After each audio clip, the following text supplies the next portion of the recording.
today I'm explaining about the verse 11. Avajananti ma mudha manushim tanu mashritam param bhava majananto mama bhuta maheshwaram. I'll read again. Avajananti ma mudha manushim tanu mashritam param bhava taram bhava majananto mama bhuta maheshwara. I'll read word by word meaning. Avajanante means disregard. Ma means me. Muda means the dim-witted. Manushim means human only. Tanum means the form or the body. Ashrita means to take on. Param means divine. Bhava means bhavam means personality. Ajananta means not knowing. Mama means my. Bhuta means all beings. Maha Ishwaram means the Supreme Lord. So,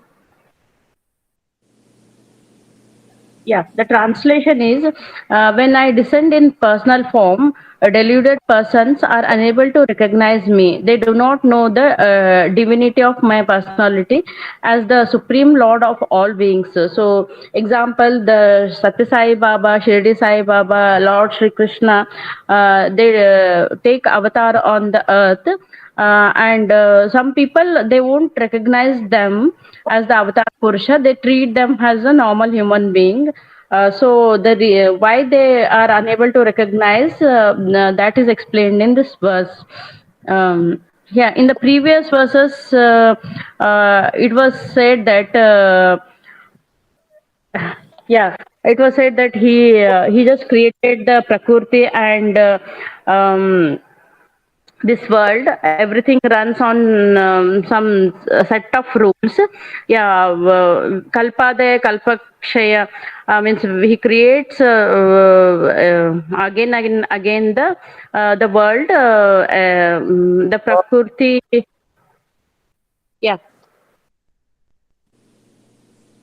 Prakriti, in the Prakriti, he has set some rules. According to that, everything works. He won't interfere with anything. He has that was explained. Now, in this verse, he is saying that he'll take birth as a human being on the earth, which contradicts the previous verses. But we'll understand more about this one. So, regarding the Vedic scriptures documenting that the descent of Lord Krishna avatars. So Lord Krishna, as I said, he may take avatar as Shirdi Sai Baba, Satya Sai Baba, or he may take in any form. It should be understood without any doubt. There is absolutely no difference in essence of any of the Supreme Lord forms in the past or present, present or future. All Lord Krishna's avatars are Satchit Ananda. So the Satchit Ananda means Sat means the external existence. Chit means the transcendental knowledge, and Ananda, understanding the bliss. Okay, so whenever this, he will be not like normal human beings. He will have this one Satchit Ananda attribute. The Lord Krishna avatars, maybe Lord Matsya, animal form, or Lord Varaha. In any form he may take, Lord Narsimha, the half man and half lion incarnation. Maybe it may be Lord Rama, Lord Buddha. They are all in different manifestation of the Supreme Lord. Absolute truth is absolute truth and the ultimate reality of the Supreme Lord. Therefore, there should not never be any misconception or delusion that there is any difference between the Supreme Lord Krishna and his avatars. So we should all are same. Maybe Rama, maybe Krishna, Shirdi Sai Baba, Satya Sai Baba. He may take in animal form also, but he is only the only yeah, who has. Who are blessed, they can understand that this is the Lord of the, this is God's avatar on the earth. Yeah, why there some people are not able to understand his avatar Purusha, even though some are able to. This is because due to the accumulation of sins, since time immortality. Yeah, yeah, they have in past karmas, past janma karma, they'll not be able to understand the Lord has God has taken avatar. They become in yeah, that's why the Lord Krishna is saying Moodha, the ignorant. He is referring the Moodha, the ignorant, uh, deluded and unable to recognize the paramount position of the Supreme Lord Krishna. Even achieve the he they will even they will not be the other person not be able to understand able to yeah, the able to understand avatar Purusha, or they'll not be able to associate with his devotees also. They will they won't believe that they won't attend satsangs, or they won't understand the power of the avatar Purusha. Such fools think that the Supreme Lord is an ordinary human being because he appears to be human, although factually he possesses an eternal transcendental spiritual form which only appears human. The ignorant wretches deride, disrespect the Supreme Lord and refuse to accept him as the Lord of the entire creation. At times, even being substituting their own inferior gods as the Supreme Lord without having authoritative evidences to support such. Yeah, it is talking about, we are talking about just they won't even though they can others can see the others saw Satya Sai Baba and we follow him, others will not be able to recognize him as avatar Purusha. They won't be associated with his devotees also, because of the past karmas. Yeah, and next one. Yeah, Sridhar Swami's commentaries, it may be wondered that since Supreme Lord Krishna is the topmost attainment and paramount controller of all, why are not people worshipping him as the Supreme Lord? So, yeah, yada yada hi dharmasya glanir means whenever there is adharma increases, he'll avatar God will take birth on earth and set right the dharma. So we know and we believe, but others won't believe. This question is being answered in this verse, why they won't believe. Although the Supreme Lord's body is purely spiritual, composed of Sat, external existence, Chit, transcendental knowledge, and Ananda, unending bliss. This the ignorant, not knowing his supreme position, disregard him. The fools deride him because Lord Krishna appears in a human looking form to interact and to reciprocate with his devotees in order to please them. So he just mentioned that they won't recognize him. Uh, yeah, next one more comment, Mahadavacharya's comment. Now, Lord Krishna explained that those who do not know about his supreme position, why he's explained why. For those who are deluded, their human body appears to be what they are, not simply container of jiva or embodied soul. Here he explains, it is stated that in this world all the things are associated.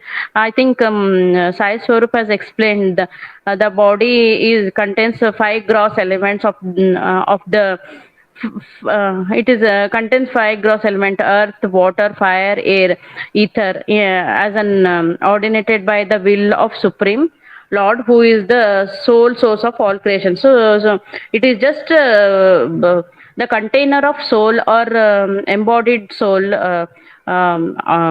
We know that one.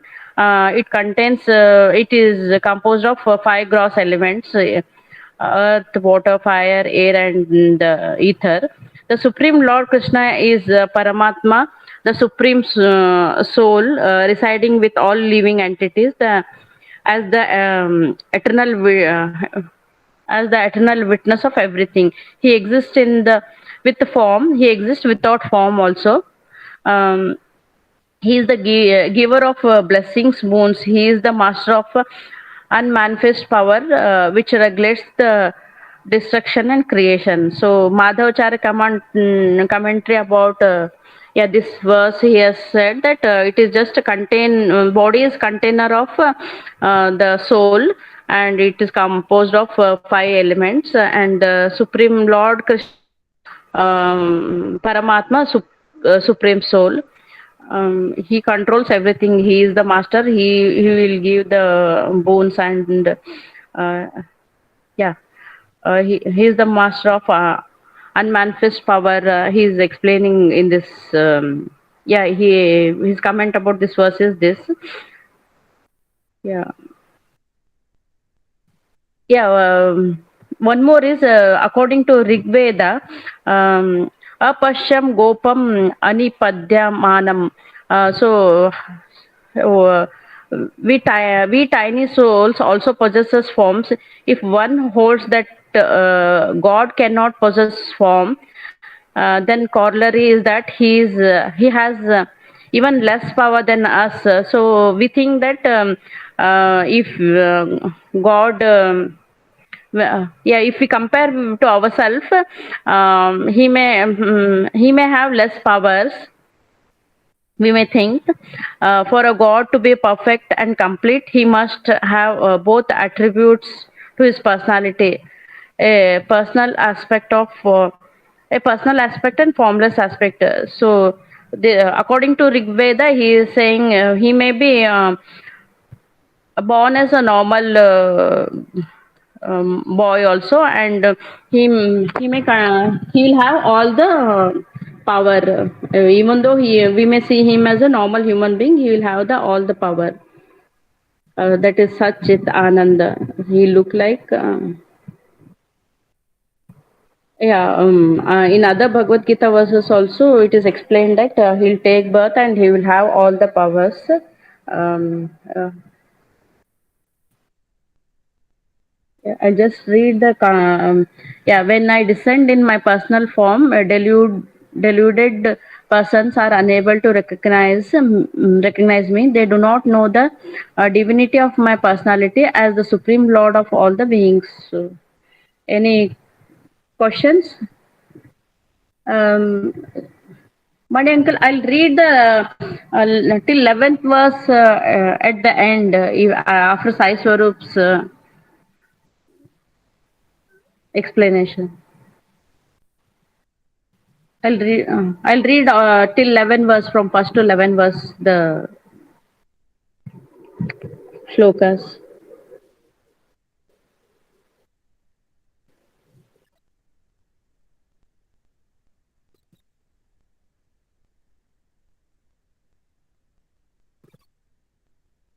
Yeah.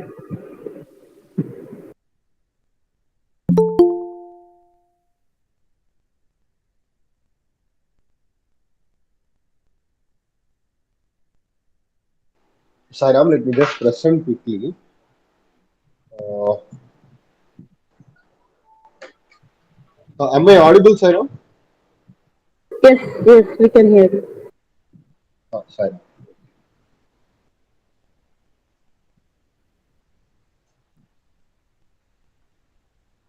There seems to be some kind of issue with the presentation. 1 minute.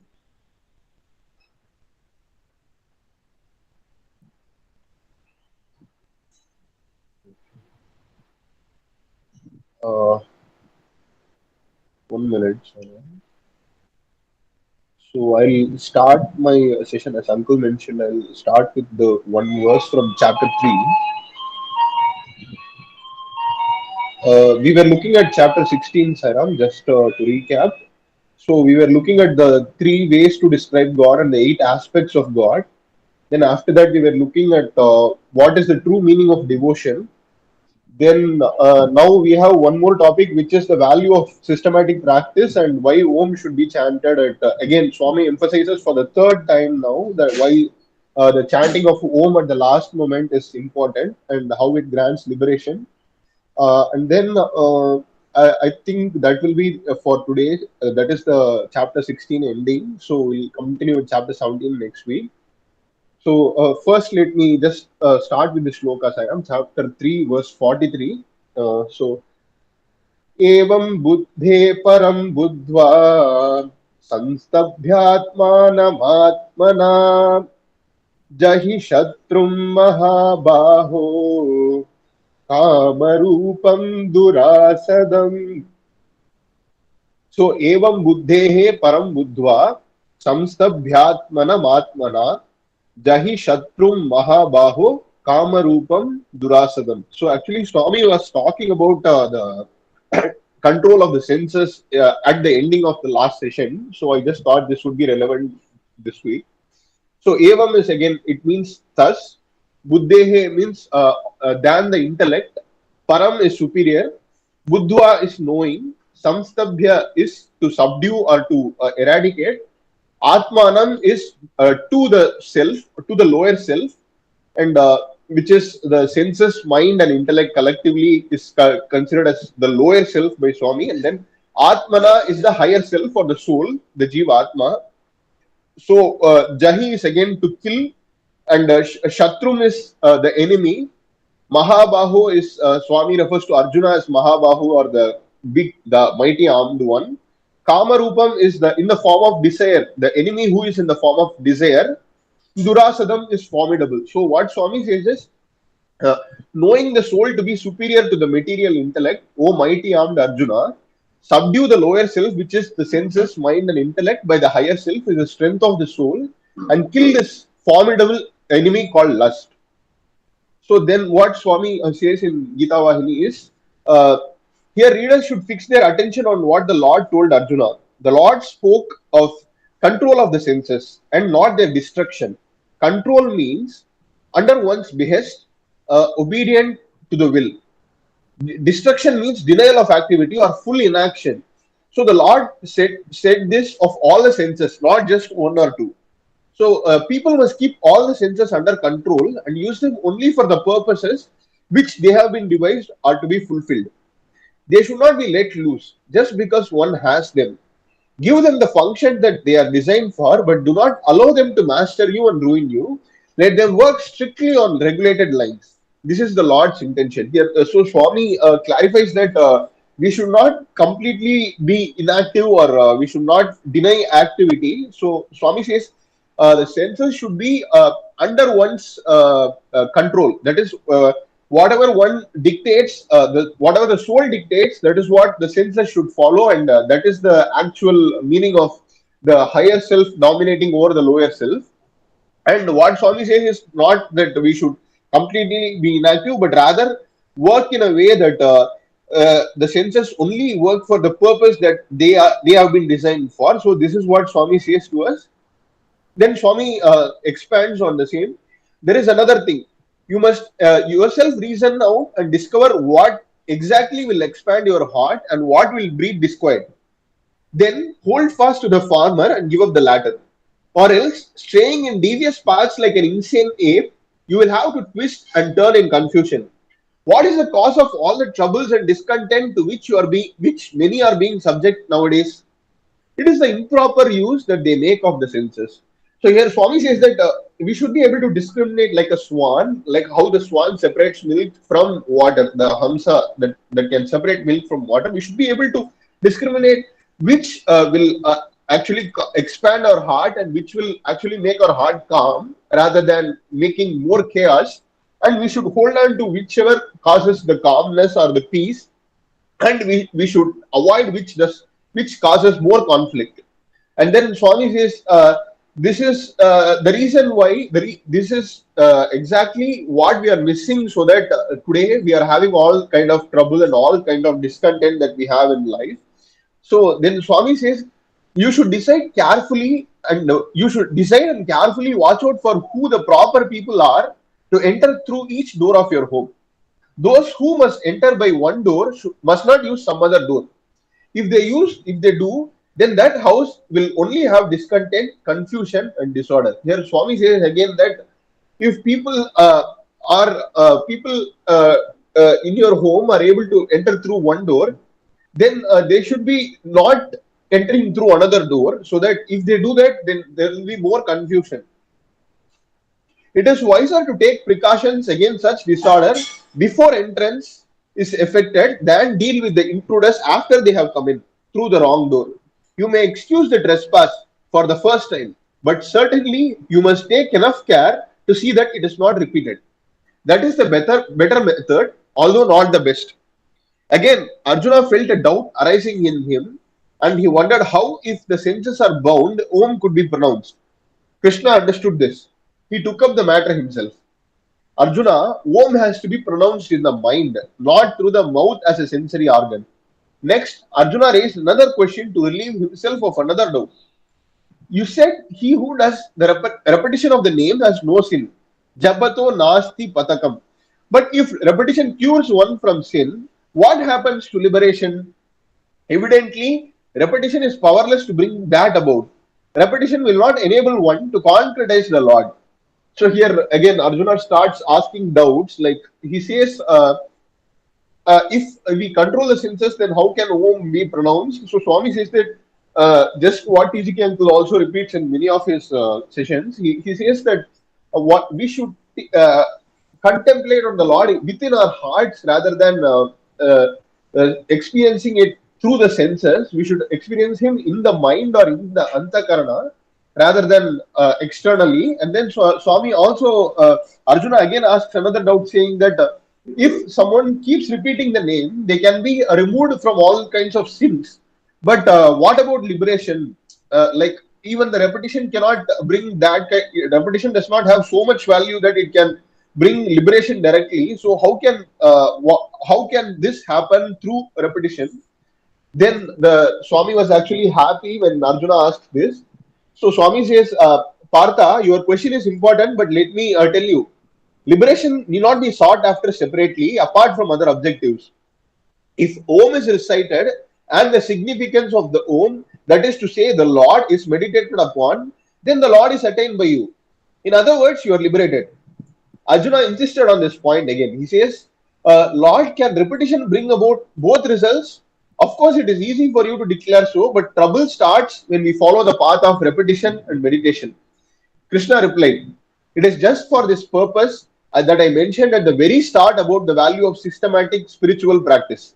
So Swami brings about the concept of practice here when Arjuna says that how can we actually go about for both liberation as well as getting rid of our sins, and both of these goals has to be achieved anyway by every human being. So how can we achieve this? Only through repetition of the name.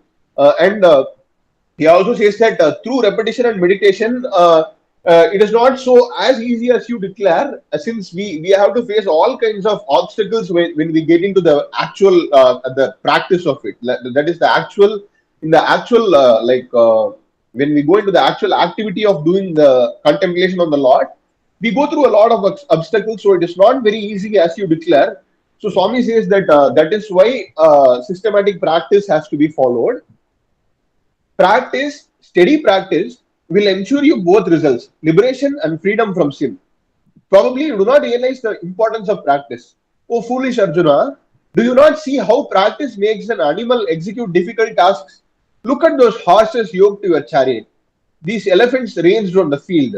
They render assistance in battle that even one with superior equipment of reason cannot give. So what Swami says is he gives the example of the horses tied to the chariot, saying, "Look at the horses, Arjuna. They, like how are they actually able to do all these tasks that you give? Like the horses have to carry the chariot, and the elephants have to like perform certain tasks in the battle. Uh, like how are they actually doing it? Consider how this was made possible. Where have the elephants dwelling in the forest observed the tactics of battle? Or do you hold that fighting on the battlefield is their nature? No. Their present skill is proof of the value of practice. So here Swami gives forth a beautiful example saying, do you really think elephants dwelling in the forest actually know about battle in some way, that they have observed battle somewhere and they are coming to fight? Or is it their inborn nature, like innate nature of birds to travel to different places? Similarly, are these elephants and horses actually having an innate nature to fight in battle? So that is not the case, but they have been constantly trained by their trainers so that they can do the particular task that they are given, and the charioteer's pull can be recognized by the horse so that it can go in the particular direction. So all this is just the proof of practice. Then Swami says, similarly, practice withdrawal of the mind from the senses steadily. Then it will develop skills that will release you from bondage. Let me tell you, those who repeat the sacred Om with their last breath do attain the Lord. Krishna said this with emphasis. So here Swami says, we have to practice the withdrawal of the senses, and it will actually help enable us more to get rid of the worldly bondage. And Swami also says that, Swami emphasizes actually, he says that if someone repeats Om at their last breath, they will certainly attain the Lord. Swami makes the statement, and then Arjuna again he brings forth another query saying, Lord, is it good that those who repeat Om with their last breath attain the Lord? Sorry, it is good that those who repeat Om with their last breath attain the Lord. But what about those who do not repeat Om? Their number is certainly much larger. Hence, have they no chance of release? In the court of the Almighty, are only some to be honored with seats? Have the miserable and the poor no accommodation at all? Tell me where they go, where will they be admitted? So here Arjuna again asks that, so you are saying that Om at the last moment of life is the only way to attain the Lord. So what happens if one does not do that? What happens if people are not aware of the fact that Om has to be repeated at the last moment so that people can attain liberation? So definitely that has to be a large number of people rather than it, like only a small section of human beings can only practice whatever the Lord preaches and accept the sayings of the Lord. But the majority of the population do not are not aware of this mainly, and they do not accept these teachings, right? So how do they get relieved from the cycle of birth, and how will they be accepted by the Almighty? Or is it so that they are completely rejected by the Lord, or they are actually like sent to hell or something like that? What is the actual thing that happens to them? Please let me know, is what Arjuna asks here. So at this point, I'd like to like Swami talks about practice. So I found this discourse. Swami gave this discourse in Prashanti Nilayam at 20th July 2009, Sairam. So Swami says it is not possible for anyone to meditate the moment one sits for meditation. No one ever succeeded in such an attempt. People say that they are meditating, but it is artificial. Like Swami says, artificial meditation is really bad. There are three steps in the process. First is concentration, second is contemplation, third is meditation. So what Swami talks about as Shravana, Manana, Nididhyasana. So again, the three steps have to be taken in sequence so that meditation can be attained. So Swami says it is a gradual practice achieved by systematic and regular abhyasa or practice. This abhyasa yoga and the consequent peace attained by a person has been beautifully explained in the Bhagavad Gita like this. So Swami says, Shreyohi jnanam abhyasat, jnanat dhyanam visishyate, dhyanat karma phalatyaga, tyagat shantir anantaram. So here what Swami says is, Shreyohi jnanam abhyasat. So better than practice is knowledge. Then better than knowledge is the meditation on God. That is jnanat dhyanam visishyate. Then again, dhyanat karma phalatyagaha, which is better than meditation is the renunciation of the desire for the fruit of actions, and tyagat shanti anantaram. So If we actually renounce the desire of actions, then peace automatically follows, is what Swami says. Then we go back into the subject where Arjuna had asked if people who are not aware at the last moment we have to contemplate on the Lord, then will they be rejected by the Lord, or where will they go? Where will they be sent? So Swami replies, Arjuna, you are falling into a great error. Beware. The Lord does not discriminate between the weak and the strong or the high and the low. Such an attitude will never warp his vision. All are entitled to his grace. All are entitled to enter his reception hall. Its doors are ever open. No guards are ever there to bar the entrance of anyone. So here Swami says, in front of the Lord, everyone is equal, and the Lord does not discriminate. Like the Lord does not discriminate as someone who is actually spiritually elevated or spiritually low, and such an attitude will never actually warp his vision, or he is not actually partial by such kind of a thing. And Swami says, no one is actually prevented, and no one is invited. All are welcome to enter. What can anyone do if some do not approach the door? Those who desire warmth have to go near enough to the fireside and sit there. Those who stand afar can only know the light that emerges from the fireside. What can you say of the person who, standing afar, declares that the fire has no warmth? He certainly is not sane. So here Swami again says that no one is actually prevented, and no one is actually standing there to say that, hey, you cannot come in because you did not follow the systematic practice, or you did not follow contemplation of the Lord, and everyone is actually welcome to enter. But what if they are actually refusing to come to the door? Like Swami gives the example of again the fire and the warmth. So if someone stands from a distance and says that fire only has light, it has no warmth, it is just bright, and but it has nothing to give us, like it does not give us warmth. So that kind of a person actually has not experienced. That's all we can say about him. And people who actually need that warmth so much, they will actually take the effort of going to near the fire and sitting there. So that's what Swami says. All those who yearn for the presence, all those who desire to enter the court of the Lord, and who strive in their mind constantly for the fruition of the desire, all have admission and accommodation there.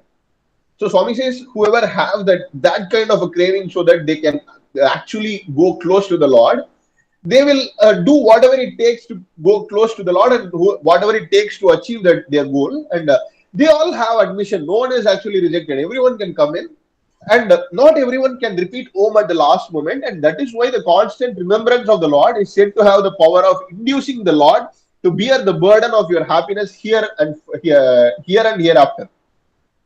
So Swami says not everyone can actually repeat Om at the last moment, and the constant remembrance of the Lord is actually required so that Om can be repeated at the last moment, and then the Lord will actually bear the burden of your happiness for forever, ever and forever, like what Swami says in Yoga Kshemam Vahamyaham. Then Swami says this has to be practiced long, and spiritual discipline gains everything. That is strong and steady spiritual discipline.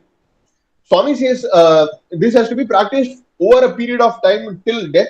So, such a strong and steady kind of a spiritual discipline can actually give you everything in life. So, with this, we are actually concluding chapter 16, Sairam. If we have anything to discuss, we are open to discussion now, Sairam. Sairam, Sai Swarup. Very well Sairam, done. Sairam, uncle. Very well done. And I just will not get into that analysis so exhaustively you have contributed to. Sharada Hatti, is it okay I talk, or Yes, yes, uncle. Yes. we can do one thing? I will do the chant Okay. you were promising to do. So today, Sharda talked about or analyzed 11. this, verse 11, which I will read to highlight the radiant intelligence of Sri Krishna. When I say radiant intelligence of Sri Krishna, he is radiating his knowledge of himself. That is who he is. And that is very difficult for at least me at my world level to comprehend. So I beg of him at his lotus feet, O Prabhu, Sri Krishna, open the eye of knowledge, that is the third eye that we get from prasadam of chanting Sri Rudram. This is one thing that I learned by participating in the Ati Rudra Mahayajnam conducted by our sweet loving Lord, Sai himself. He himself is the Rudra Shiva, and yet he pretends he is elevating the consciousness of Rudra Shiva by invoking all the importance in the lingam. That is his humility. So these are the values that we have to learn, I have to learn to imbibe and inculcate in my breath to breath practice. As I am breathing right now, I breathe the third eye of Shiva himself, because Swami himself said, if we look at Shiva himself, his eyelids are so closed that his right eye is looking at the right nostril below it, the left eye is looking at the nostril below it, and the breath of life that he gives as the transcendental one is centered. So this is the essence of the entire life itself, Swami says. So be sincere and honest to oneself in not throwing words carelessly, but use the words, the noise of the words, to sink into the silence of the meanings conveyed by the words, and the words, the meaning leads to a practice, and that practice is referred, Sai Swarup referred to as sadhana. Sadhana is sadhu's dhanam. Sadhu means the three gunas. Sattvic guna, a devotee who is longing for union with God, that is, become one with the Lord. When we say Lord means what?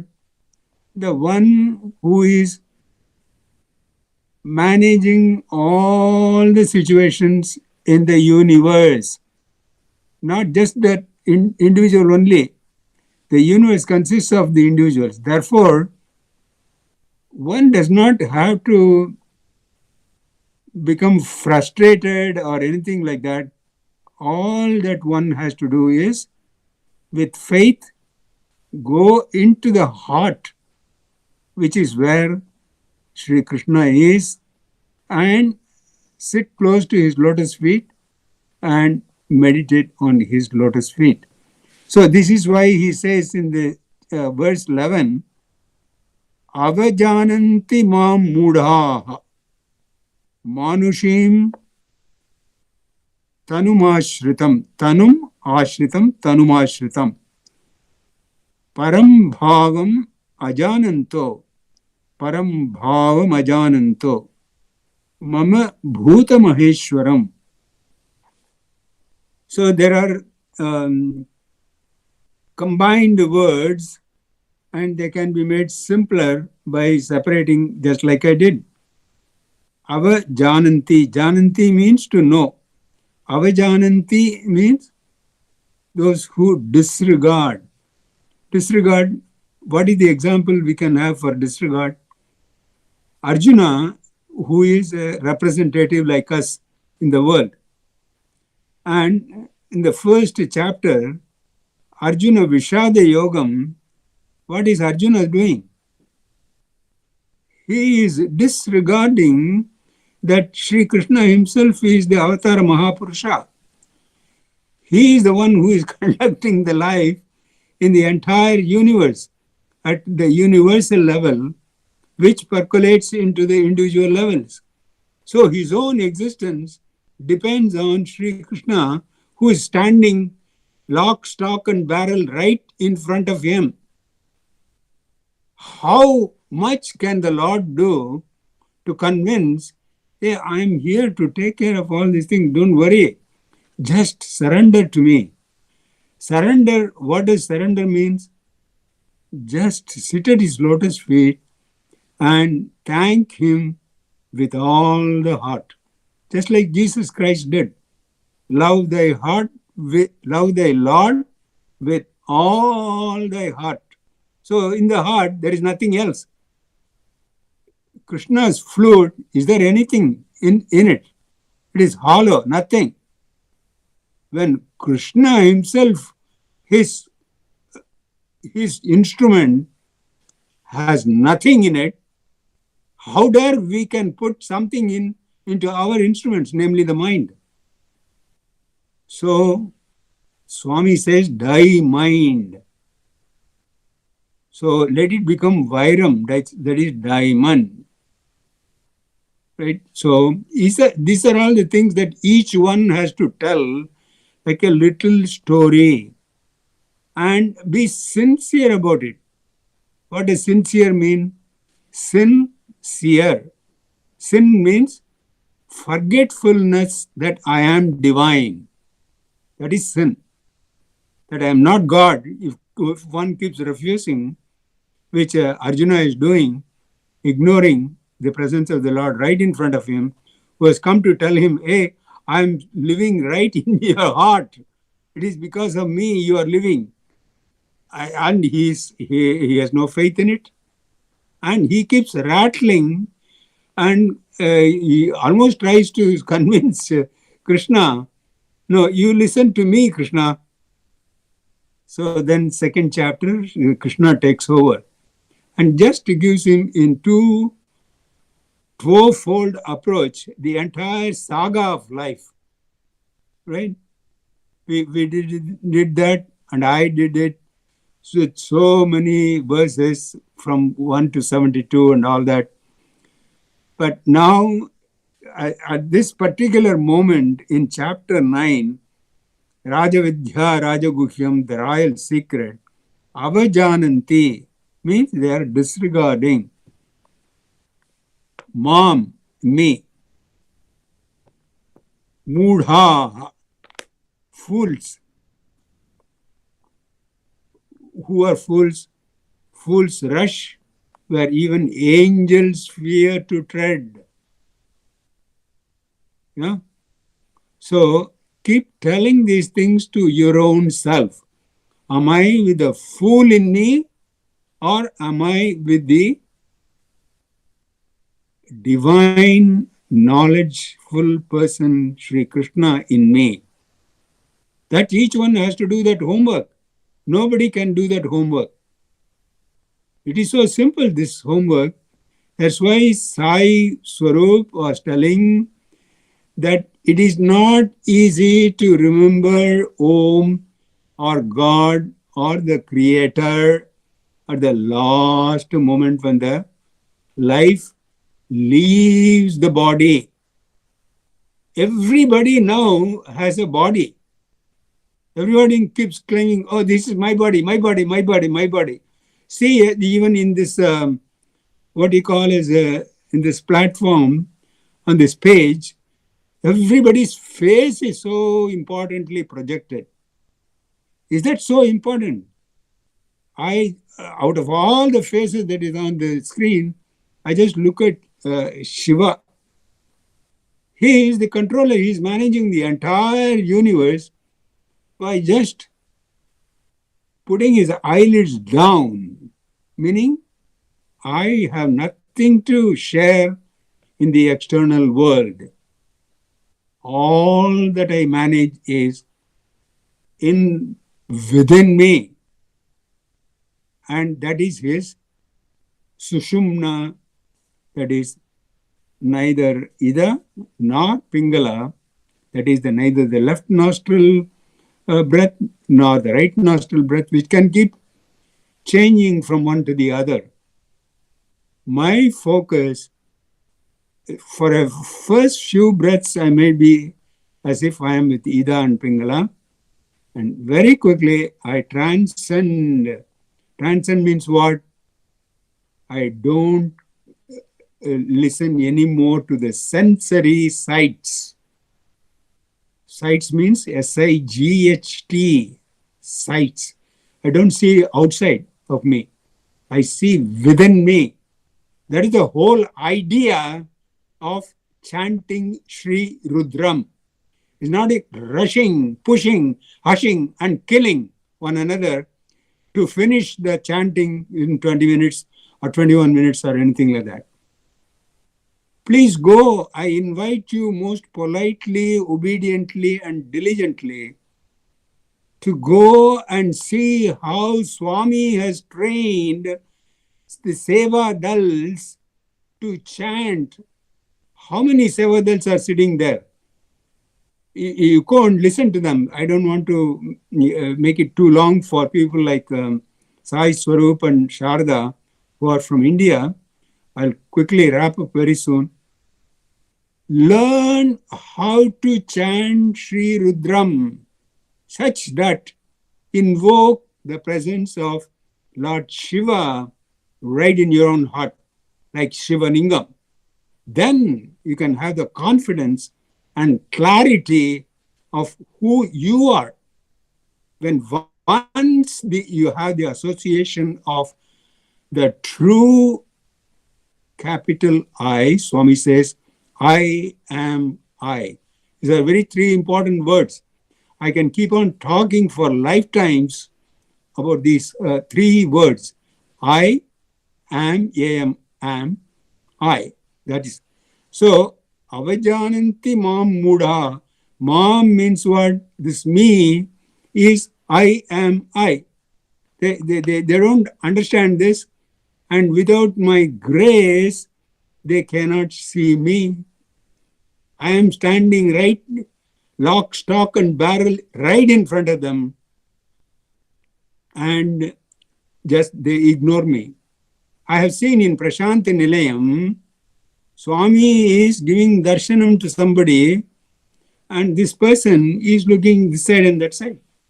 I was wondering, what is he doing or what is she doing? Swami is right in front. And what can Swami do? All Swami says is, okay, Dunnapota, he just tells within himself and walks off.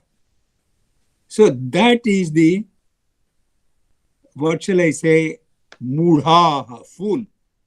Fools rush this side and that side, outside and this side.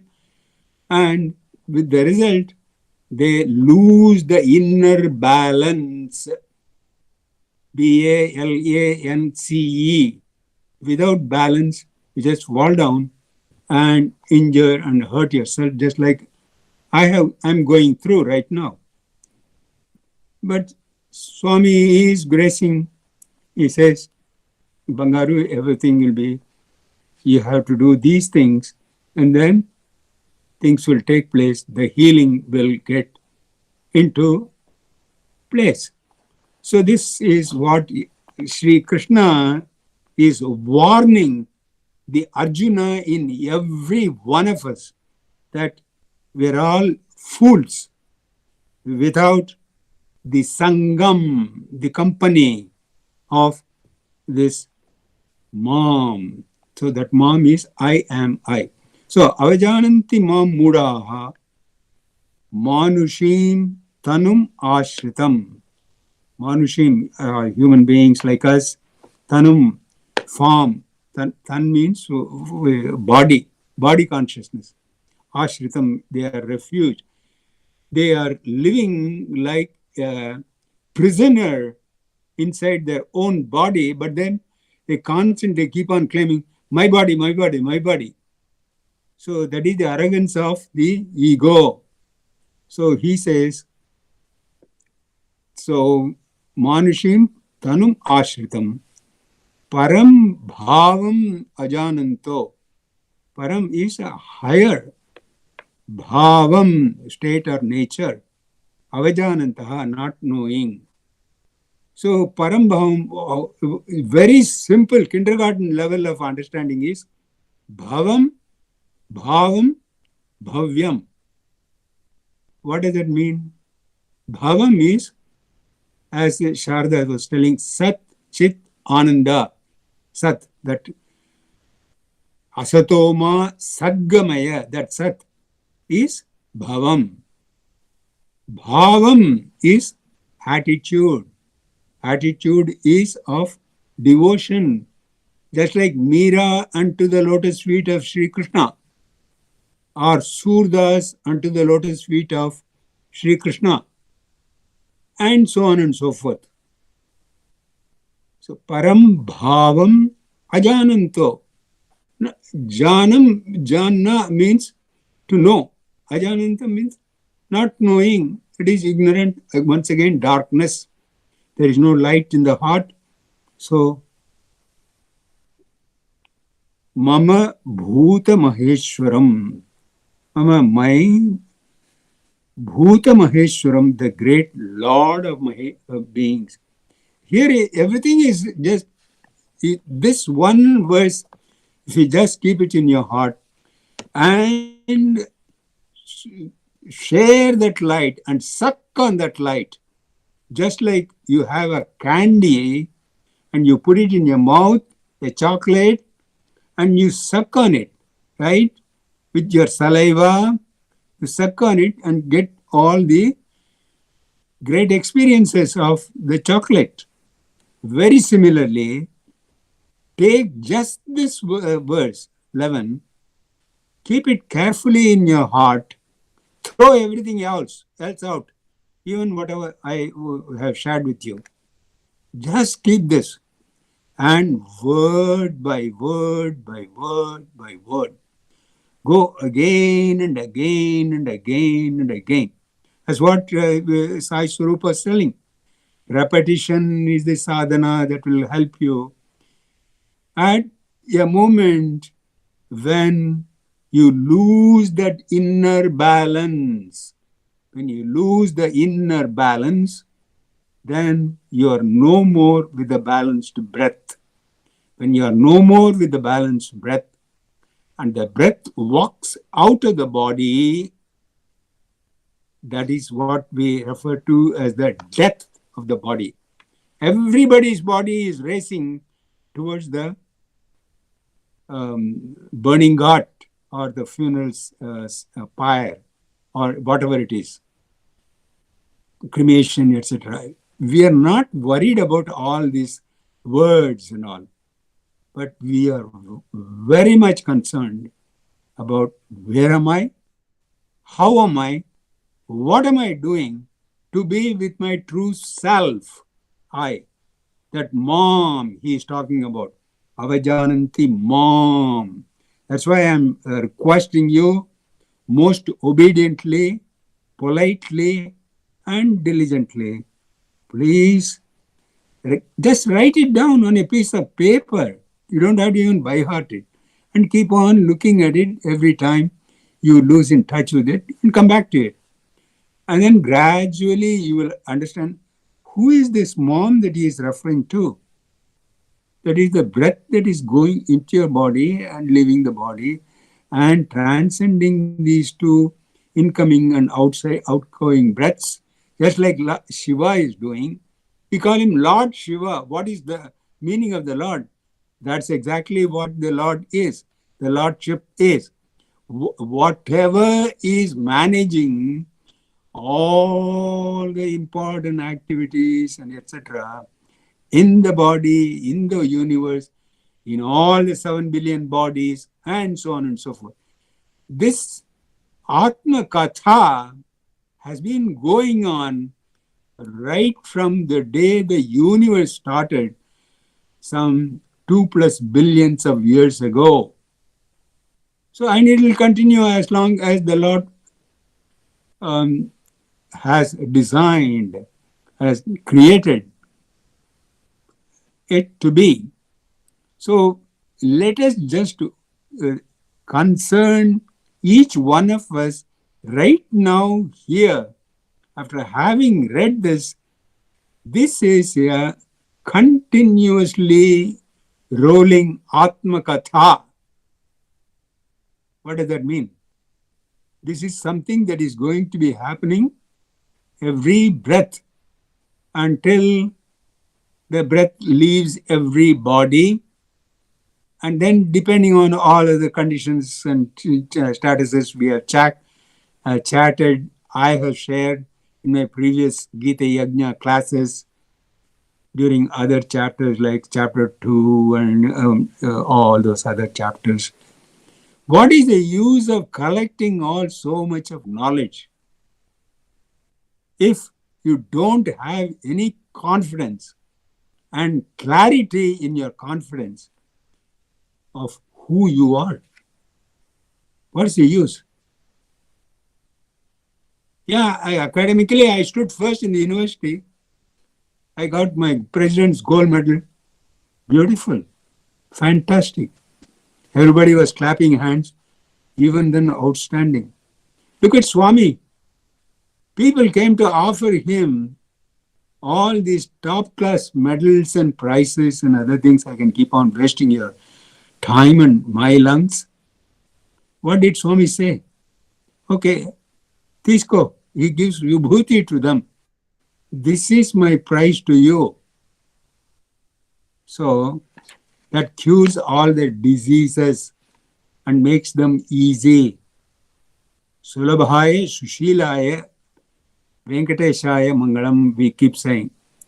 How to be easy with everybody, loving, thoughtful, sharing, helping, caring, nourishing, protecting. All these are all the caring for loving Lord who is managing the whole show. So I can keep talking and so much time. I think there are people from India, they have to go to bed, they have to go to other important activities. So the verse 10 is Mayadhyakshena Prakritihi Suyate Sacharacharam Hetumanena Kaunteya Jagat Viparivartate. As I read, the meaning is just flowing.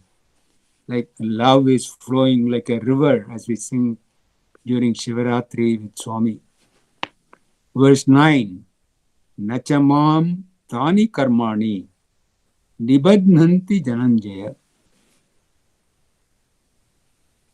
Sadasi Udasinam Asinam. Udasinam Asinam. The light is very poor, that's why I am having difficulty. Asaktam Teshu Karmasu. I have to do something about brightening this lamp, but forgive me for that. Nachamam Tani Karmani Nibadhanti Jananjaya Udasinam Adasinam Teshu Karmas Udasinam Adasinam Asaktam Teshu Karmasu. So Charda had explained the meanings and all. It's my very polite and humble and obedient request to every one of us to be sincere and honest to oneself. What am I doing to improve myself from breath to breath? Must govern yourself. Swami says this is your life. I am the part of that life. How caring are you of me in your heart? Isn't that your responsibility? I will never do that. To take care of my presence for you in your heart? No, I want you to do that. This is the least that we can show our love to our beloved Bhagavan. Look at him, Ati Rudra Maha Yajnam. You see the YouTube and you learn how those people are chanting. Not a single person is chanting like the way we are doing at our Sammamish center. And I don't know why this kind of a rage in chanting has gotten into our personalities. Wonderful people, great bhaktas. So look at the picture of Shiva they have posted by Mita. I don't know, not important who Mita is and all that, but the importance is the way one picture is worth several words, right? The noisy words. It sinks you into the silence of Shiva in yourself, and then you are emerging victoriously as Satyam, Shivam, Sundaram. Immediately it becomes so bright and bold in your heart. Then how can you forget to chant in a way to invoke his presence, not to disturb that enlightened presence? What Swami says is omnipresent presence. I'm all the time there. Anyway, so I will stop with this amount of chanting, and we will regularize that in every other meeting. See, my once again last polite, obedient, and honest request to every one of you is kindly be honest to yourself. Don't delegate that responsibility to someone else. See, here we are meeting at this Gita chanting, good opportunity for this Krishna Arjuna conversation, samvadam, do well. But how many of us are really honestly participating in it? I would like to listen to you, the pearl-like jewels that will be coming out of your devoted, sweet, loving relationship with Sri Krishna, who is present in your own heart. You have to have faith. Bring him out word by word, breath by breath. Even if you have fear, surrender it to him. Tell him, Krishna, I don't know how to speak. You have to talk through me. Krishna, I don't know how to understand you. You have to make me understand. You have to get rid of my ego, flatten it, burn it, whatever it's necessary, so that I can listen to you just like Surdas and Meera, where, can't we humble ourselves? That's all we need to do. Anyway, Jai Sai Ram. If you have any questions, I am willing to participate, but I think Sharda and Sai Swarup are, from India. I don't know what the time now is. Here it is 8:40. There it should be 9:45 or whatever. 9:10. It's around 9:10. Thank you, because I get confused with all these time changes. So every time I have to ask you, what is it, IST or PST? Or I laugh at my own ignorance. But Yeah, please, I just Sharda, got one point from Sai Swarup session that's why yes, we have all the namavalis have Om in the beginning, so that at the end, if there's anyone remembering Lord, they start with Om, I think. exactly. So Even true. you get into that practice. It's a good idea, Sharda. Say, for instance, I try to keep saying Om Shri Sai Ram. That is my Namasmarana. So at the last breath also, when We'll the start with Om and yeah. is leaving the body, it will be Om Shri Sai Ram. So I don't have to worry to remember Om. I'm just making it easy. But if you can remember Om in all its grandeur, so Om has got 63 facets at least. So anyway, you can take any one of those facets. But I like the way Sharda brought it out. In the Namasmarana that Swami is requesting every one of us to do, we can start it with Om. Om Shri Sai Ram. or Om Sai Ram. Good. Thank you. Sai Ram, Uncle, Sai Ram. I think it's Sairam, already thank you, late. Sairam. Mani uncle chanted three verses. Maybe next time I'll chant. Sure. You see, every time we will, I should make this a point to chant the chapter 9, which is very fond, which I am very fond of, at least a few verses before and few verses after, so that there is a continuity in the understanding of the flow of the intelligence of Sri Krishna, which I Yes, sir. really love and adore. Thank you. I will do that. And as far as Sai Swarup is concerned, are you here?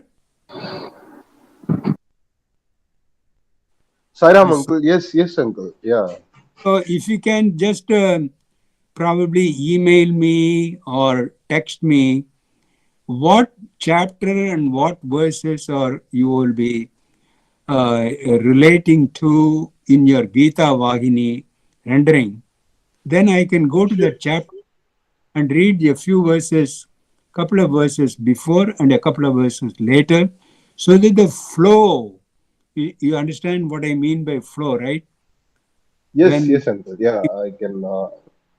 yes, we keep saying, singing that bhajan with the Swami during Shivaratri. So this flow will facilitate our participation in this Gita Yajnam. That's all. So kindly do whatever is easy on you a day or two before to me. Maybe Tuesday you can get into the practice for the next forthcoming Thursday. And then I'll do the chanting as I do for Sharda in chapter 9. Is that all right?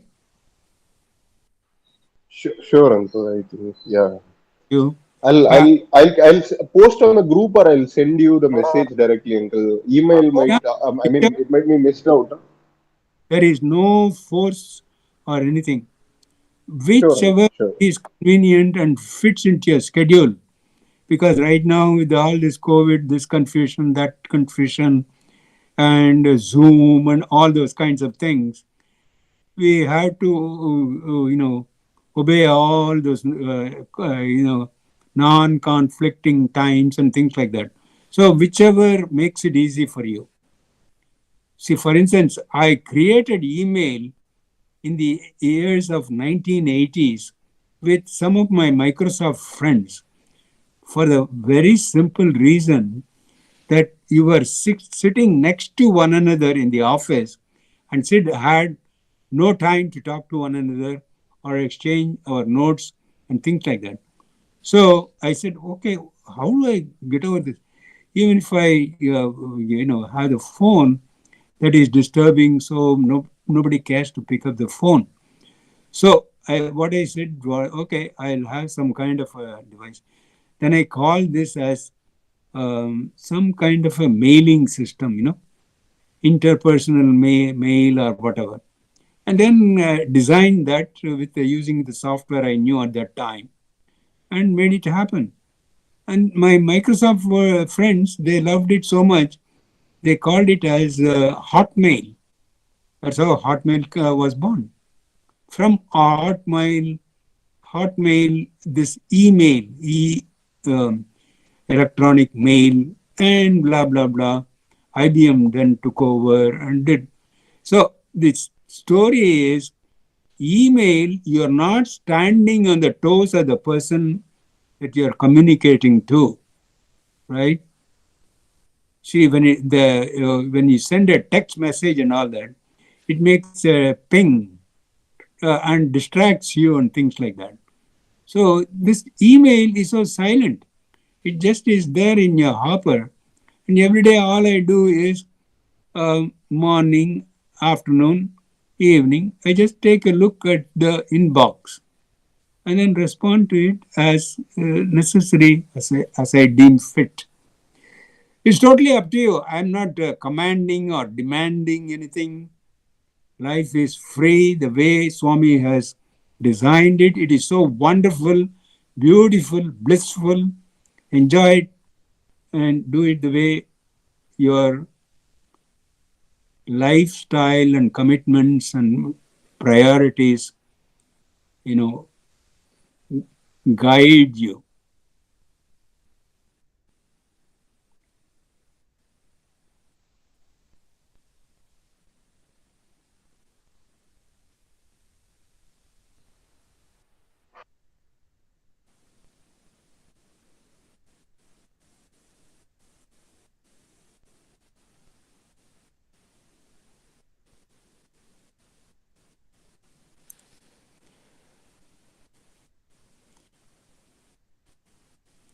If no one else has anything to offer in addition, then I thought it was disconnected. Yes, uncle, true. Email is not disturbing like WhatsApp and all. It's not interactive. the most silent thing, you can continue to do cooking, gardening, all activities undisturbed and undistracted by all these digital, pulling your ears, pulling your eyes, nothing. So you can be firmly established in the lotus feet of the Lord in your heart and just to be continuous with Him. And listen to Him. He'll tell you, even when the email is coming in or whatever, etc. That's all my reliance is. Only Sai Ram.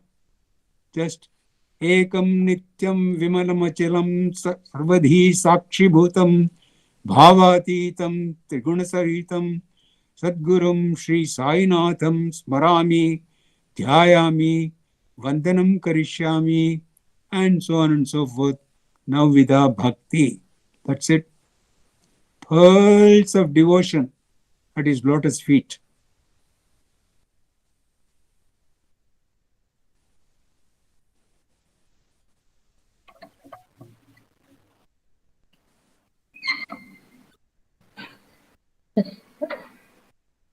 Yes, uncle. Sairam.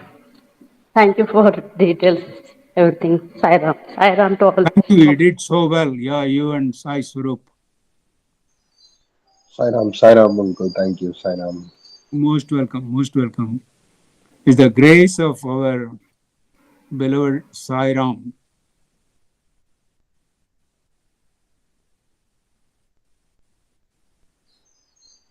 True, uncle. Sai Ram. Sure.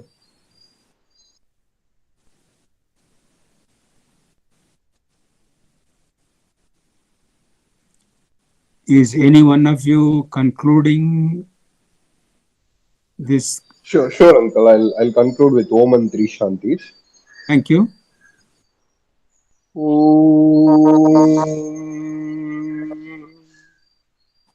Shanti, Shanti, Shanti. Sai Ram, everyone. Sairam. Sai Ram.